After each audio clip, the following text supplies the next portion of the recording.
Ya,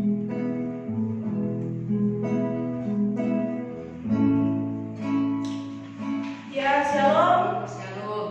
Selamat sore ibu-ibu semua yang ada di rumah, baik yang GMI Antioquia Surabaya maupun GMI cabang Kalongan.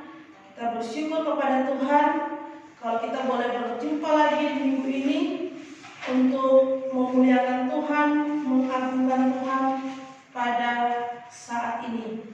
Mari siapkan hati kita untuk kita mau datang di hadirat Tuhan dengan kita memuji Tuhan bersama. Oh Tuhan, bila aku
terima kasih Tuhan, dalam masa-masa pandemi COVID-19 ini kami juga Tuhan izinkan untuk boleh beribadah sekalipun dari rumah masing-masing. Kami berdoa biarlah itu tidak mengurangi sukacita kami untuk datang kepada Tuhan, untuk melayani Tuhan. Dan biarlah Tuhan Yesus tolong kami semua saat ini, kami akan memulai ibadah ini.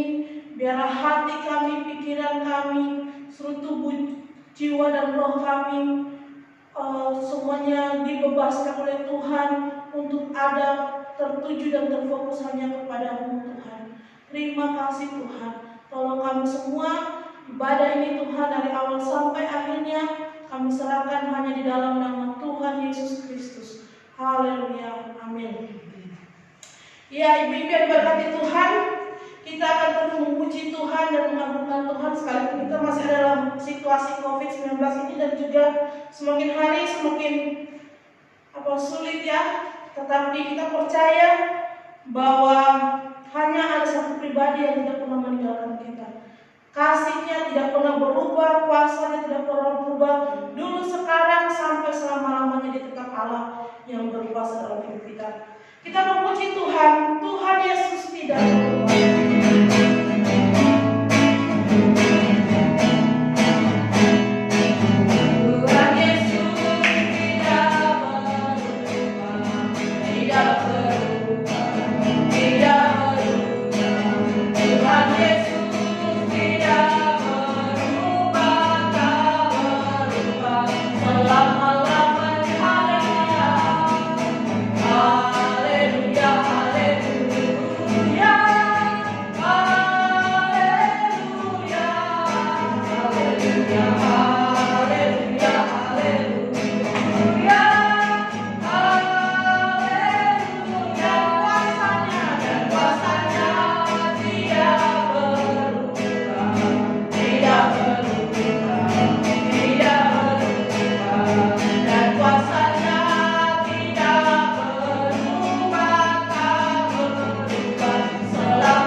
Dialah Tuhan yang menjadi kekuatan dalam hidup kita.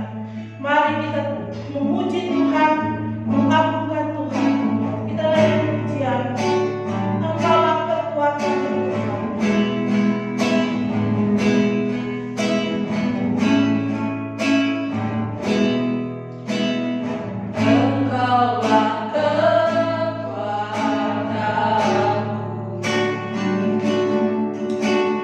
Tempat perlindunganmu.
tinggikan namanya, sebab Dia Allah yang menjadi kekuatan dalam hidup kita, pertolongan kita.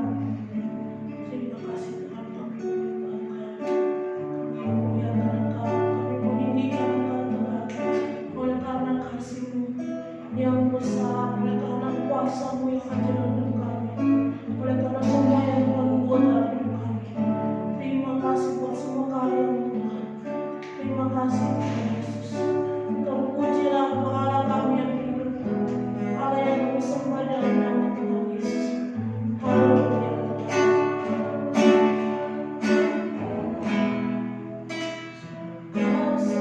Sejauh langit dan sejauh langit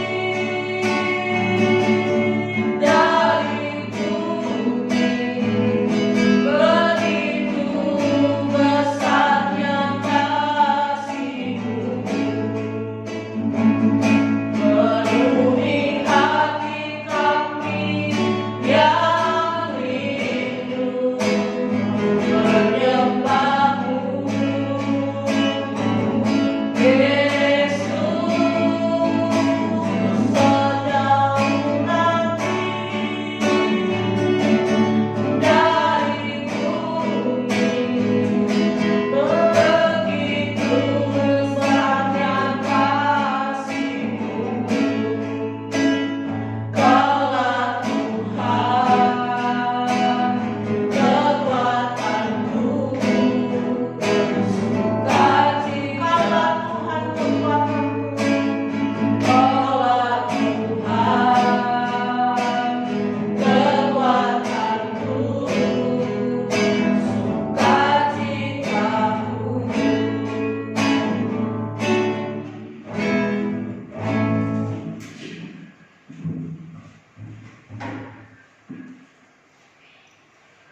Kita berdoa. Terima kasih Tuhan, kasih Tuhan tidak pernah berubah di dalam kehidupan kami. Kadang-kadang hati kami, suasana hati kami berubah, lingkungan kami berubah, tapi terus Engkau ingatkan kepada kami bahwa kasih-Mu itu kekal, kasih-Mu itu besar dalam hidup kami, tidak dipengaruhi oleh apapun. Terima kasih Bapa di surga, kami bersyukur, kami menyembah Engkau, memuliakan Engkau. Dan sore hari ini Tuhan, kami mau merenungkan firman-Mu. Berkati kami semua lewat kebenaran firman Tuhan pada sore hari ini, sehingga hidup kami ditolong Tuhan untuk hidup yang selalu berpusat kepada Tuhan Yesus, tidak berpusat kepada diri kami sendiri ataupun berpusat kepada orang lain. Roh Kudus-Mu kiranya menguasai hati dan pikiran kami. Di dalam nama Tuhan Yesus kami berdoa dan bersyukur. Amin. Shalom.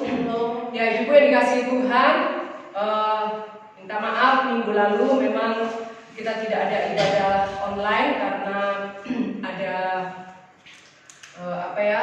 pernikahan. Kemudian juga kalau tadi saya bertanya kepada ibu-ibu, kira-kira ini masih diteruskan apa tidak? Ya, karena tidak ada yang menjawab, ya saya berpikir tetap diteruskan. Nah, satu hal yang menjadi keyakinan kami bahwa ibadah PKP online ini seperti di dalam Yesaya dikatakan bahwa setiap firman Tuhan yang ditaburkan itu tidak akan pernah kembali dengan sia-sia. Maka dengan keyakinan itu juga walaupun kadang-kadang secara manusia ini ada gunanya enggak, tetapi Tuhan kembali mengingatkan kepada kami bahwa ibu-ibu khususnya PKP baik yang di Antioquia, yang di Banyuurip, yang di Kalongan, mungkin kita tidak bisa bertemu muka dengan muka, tetapi persekutuan di dalam roh, di dalam kebenaran itu akan mengikat kita, saling menguatkan kita. Ya, Bibi yang dikasihi Tuhan, ada sebuah cerita ilustrasi di renungan sekolah minggu beberapa hari yang lalu. Itu tentang ada seorang bapak, ya seorang bapak ini dia buta huruf, tidak bisa membaca. Nah kemudian dia sakit, dan waktu dia sakit memang dia rajin ke gereja. Tapi kalau di gereja disuruh berdoa dia malu gitu ya. Nah pada waktu sakit dia minta Pak Pendeta datang ke rumahnya. Nah Pak Pendeta datang ke rumahnya, masuk ke dalam kamar, Kemudian waktu Pak Pendeta masuk ke dalam kamar, Pak Pendeta lihat ada satu kursi yang bagus. Kemudian Pak Pendeta itu pasti berpikir, ini untuk tempat duduk saya. Tetapi Bapak yang sakit itu bilang begini, Pak Pendeta, duduklah di samping tempat tidur saya. Pak Pendeta berpikir, kenapa? Sudah disiapkan kursi tapi saya tidak boleh duduk di situ.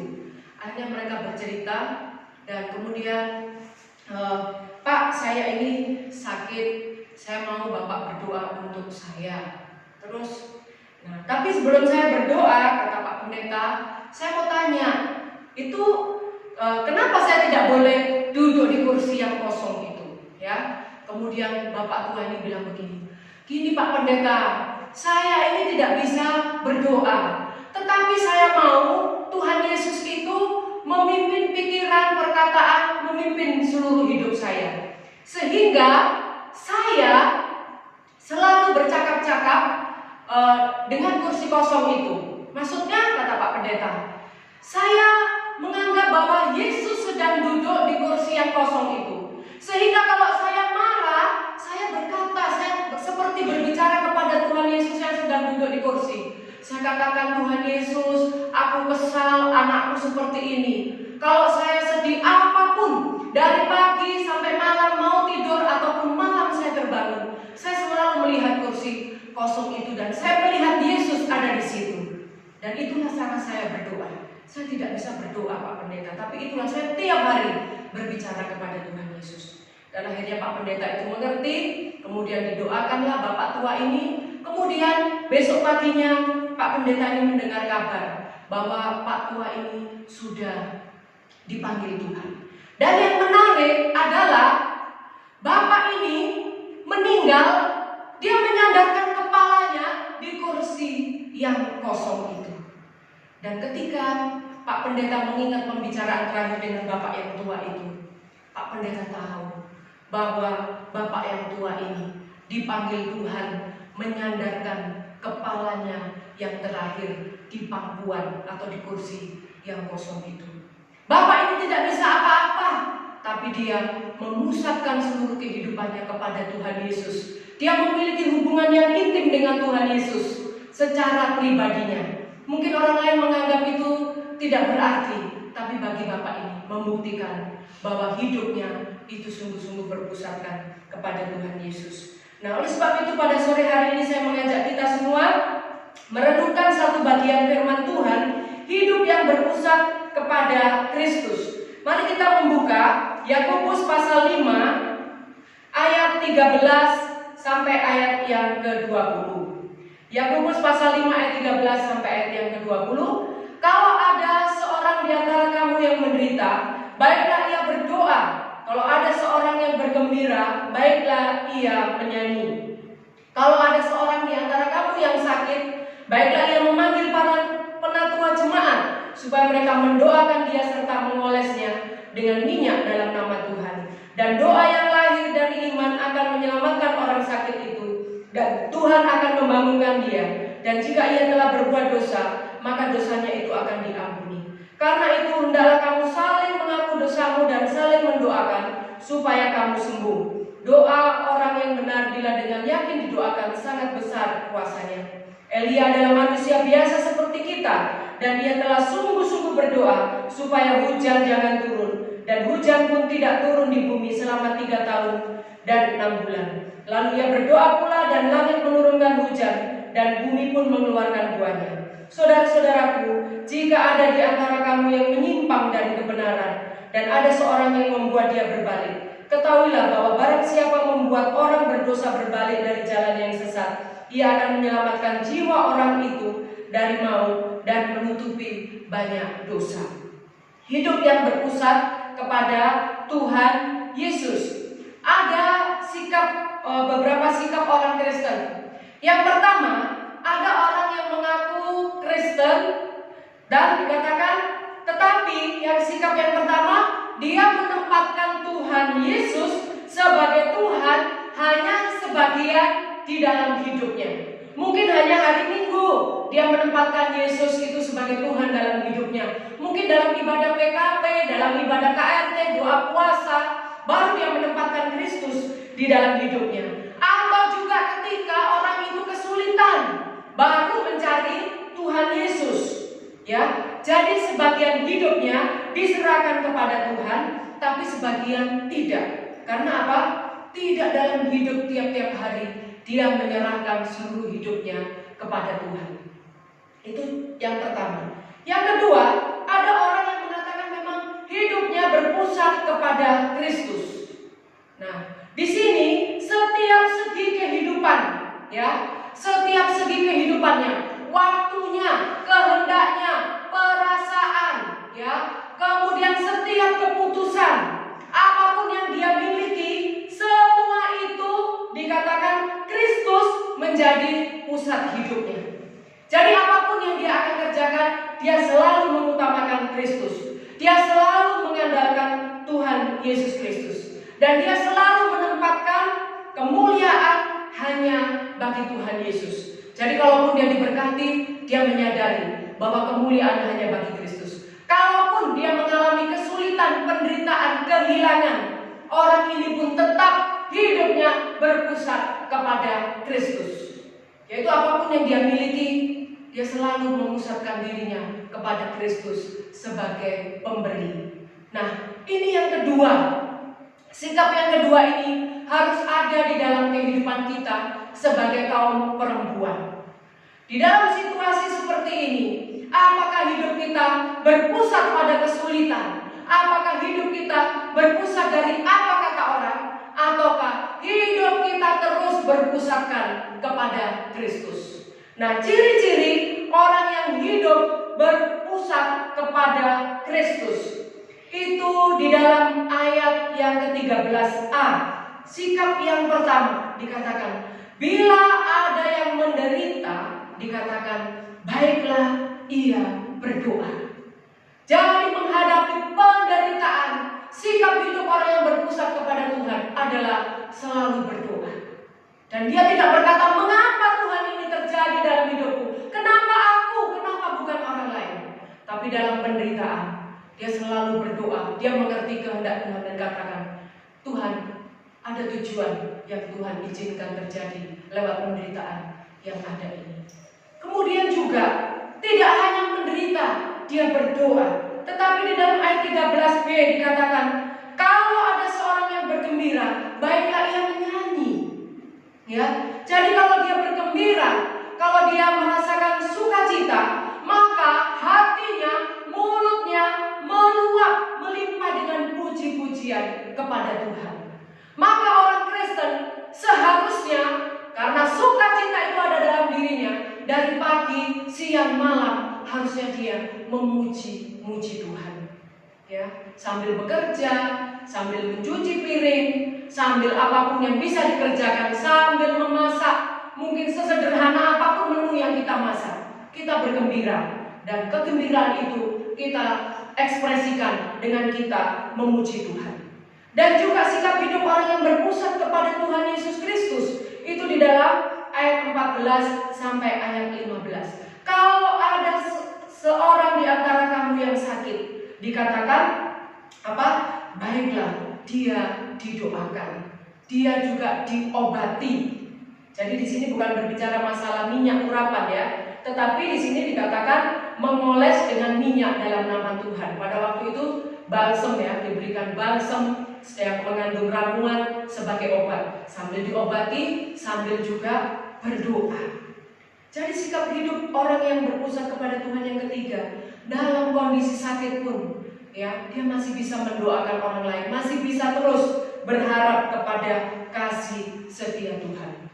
Dan kemudian sikap yang keempat, ya, bila ada yang jatuh di dalam dosa, bila dia menemukan orang lain yang jatuh ke dalam dosa, atau kalau dia sendiri ditegur oleh Tuhan lewat renungan pribadi, lewat firman Tuhan, lewat apapun, segera dikatakan hidup yang berpusat kepada Tuhan Yesus, tidak menyimpan dosa, tetapi mengakui dosa itu. Dan di dalam ayat 16 sampai ayat 18 saling mengaku. Dan ini yang paling sulit di dalam kehidupan kita. Saling mengaku dosa, saling mengakui kekurangan satu dengan yang lain. Di sini tidak dibilang membicarakan, tetapi dikatakan hendaklah sungguh-sungguh saling mengaku dosa dan saling mendoakan supaya sembuh. Sembuh dalam arti di sini bukan hanya sembuh secara fisik. Dalam hidup kita banyak mengalami sakit, ya, sakit jiwa kita, ya, psikosomatis. Kita mungkin merasa badan kita sakit, kita merasa ada gangguan di punggung dan sebagainya. Sebetulnya itu psikosomatis. Ada kekecewaan, ada kebencian, ada kepahitan yang kita simpan, dan luka di dalam diri kita yang tidak kita selesaikan itu bernanam, sehingga kondisi kita yang kelihatan baik-baik, tapi di dalam kita mengalami satu kesakitan yang luar biasa. Itu dikatakan di sini, orang yang berpusat kepada Tuhan tidak menyimpan penyakit-penyakit rohani ataupun penyakit-penyakit fisiologis di dalam dirinya. Segera menyelesaikan. Karena apa? Sakit di dalam hati kita, beban di dalam hati kita, luka-luka batin di dalam diri kita yang tidak kita selesaikan masih bernanah. Nanah itu juga akan berpengaruh kepada orang lain. Maka orang yang berpusat kepada Kristus berdamai dengan dirinya sendiri, berdamai dengan Tuhan, dan mau luka-luka di dalam dirinya itu disembuhkan oleh Tuhan. Sehingga dikatakan saling mengaku. Kalau dia memang sakit hati, kecewa, dia segera minta maaf, mengakui itu, berdamai satu dengan yang lain. Kalau tidak, kita tidak akan menjadi orang yang berpusat pada Kristus, tetapi kita akan menjadi orang yang berpusat pada diri sendiri, mengasihani diri sendiri, dan selalu bermasalah dengan diri sendiri ataupun juga bermasalah dengan orang lain. Dan ini sangat penting. Nah, ibu yang dikasihi Tuhan, maka di sini dikatakan di dalam ayat 19 sampai ayat yang ke-20, sikap orang yang berpusat kepada Tuhan adalah bila ada yang menyimpang dari kebenaran, ya, maka dia berusaha membenarkan orang yang menyimpang dari kebenaran itu. Dan dikatakan apa? Melayani, ya, melayani, mendampingi sehingga orang itu berbalik kepada Tuhan. Dan sikap seperti ini sangat sulit untuk kita lakukan kalau kita berpusat kepada diri sendiri. Tapi sebagai kaum perempuan yang berpusat kepada Kristus, mari kita belajar hidup berpusat kepada Tuhan. Jangan berpusat kepada diri sendiri.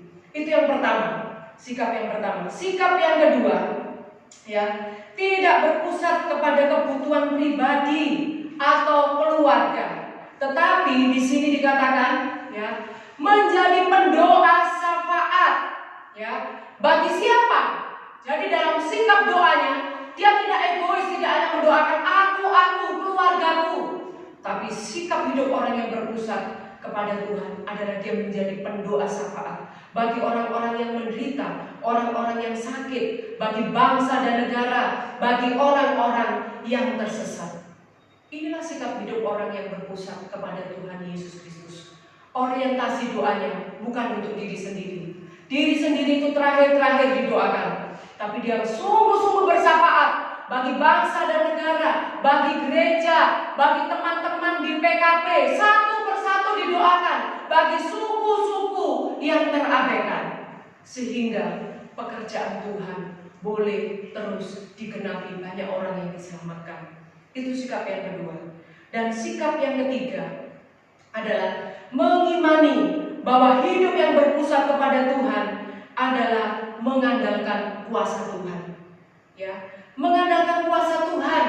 Dan itu tercermin di dalam sikapnya, selalu berdoa agar Tuhan bekerja dengan kuasanya di dalam dirinya dan untuk kemuliaan Tuhan. Bagaimana supaya kuasa Tuhan dinyatakan lewat dirinya?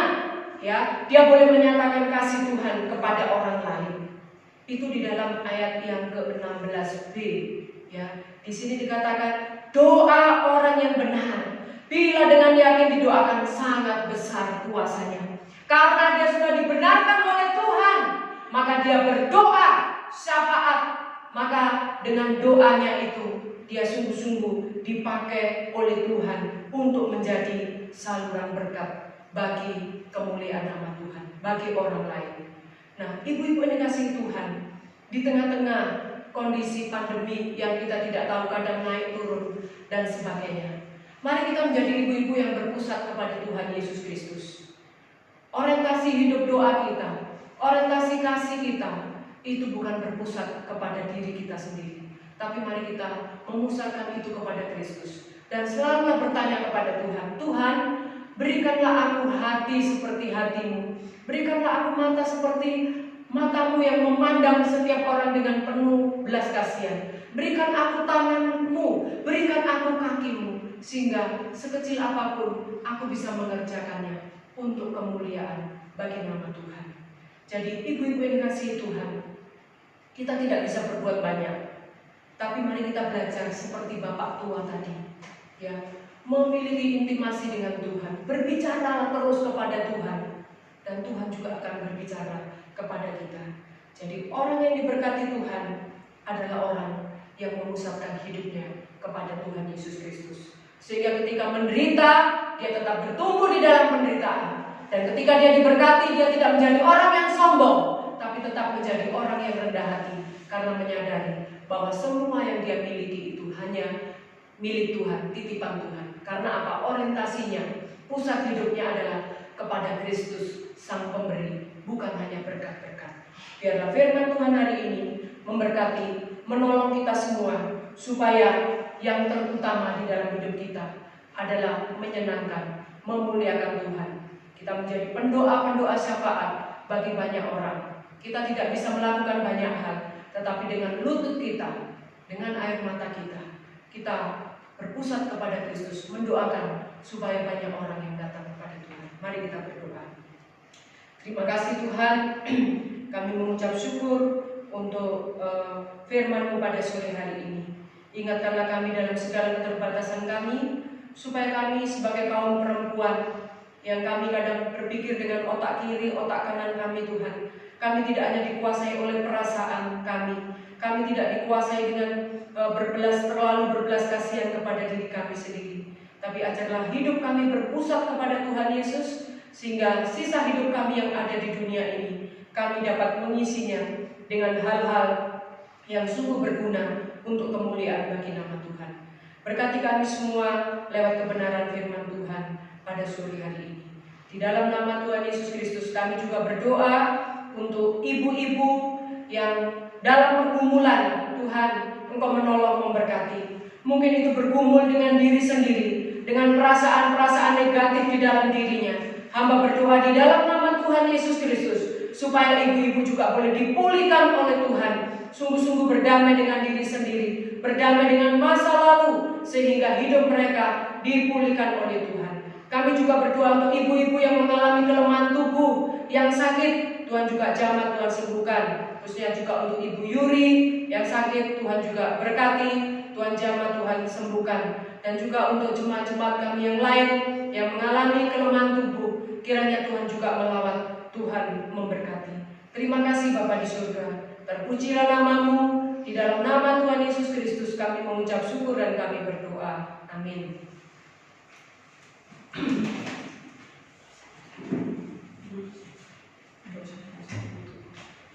Ya, kita sudah mendengarkan firman Tuhan, dan saatnya kita akan memberikan persembahan untuk mendukung pekerjaan pelayanan Tuhan di GMI Antioquia Surabaya.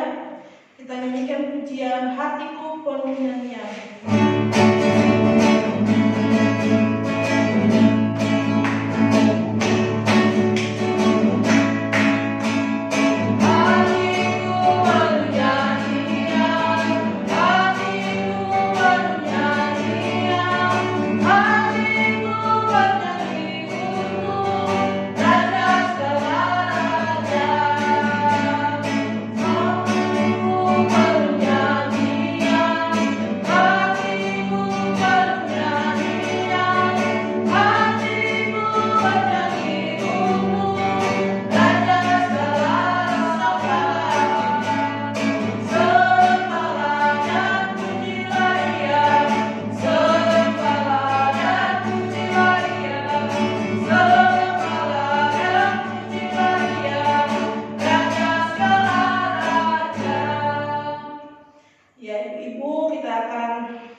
menyelesaikan ibadah kita pada sore hari ini. Mari kita terus berpusat kepada Kristus, melakukan firman Tuhan, dan biarlah kita juga menjadi salah berkat bagi banyak orang di sekitar kita. Kita memuji Tuhan yang terutama dalam hidup ini. Doakan tidak dibikin yang diriam kerjanya terendam dan riang di ketapang.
puji-pujian yang sudah kami naikkan, juga untuk firman Tuhan yang sudah kami dengar, setiap doa yang sudah kami naikkan ke hadirat Tuhan.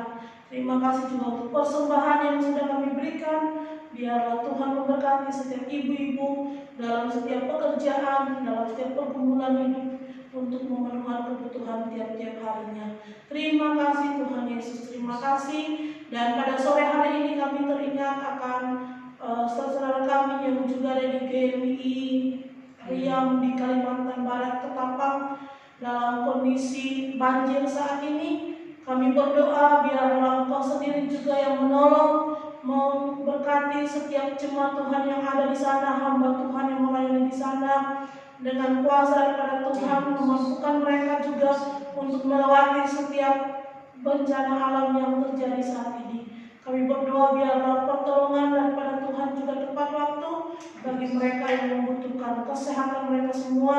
Kami serahkan tangan Tuhan, Tuhan yang menjaga dan melindungi mereka. Terima kasih Tuhan Yesus.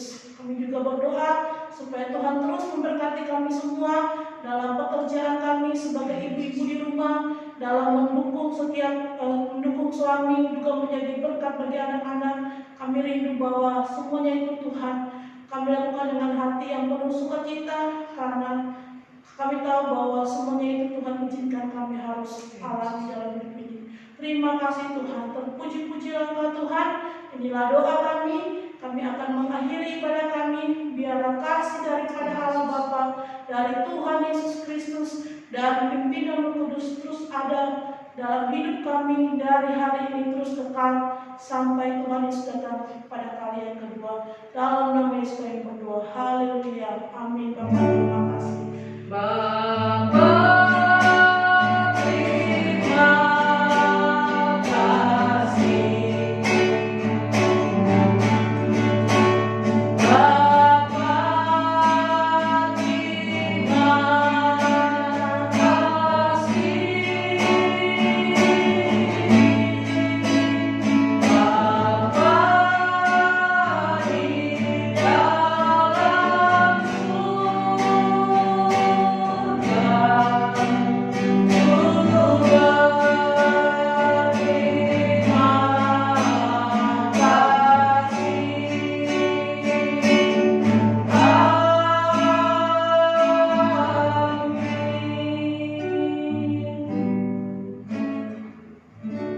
Terima kasih. Amin. Selamat sore. Tuhan Yesus memberkati kita semua.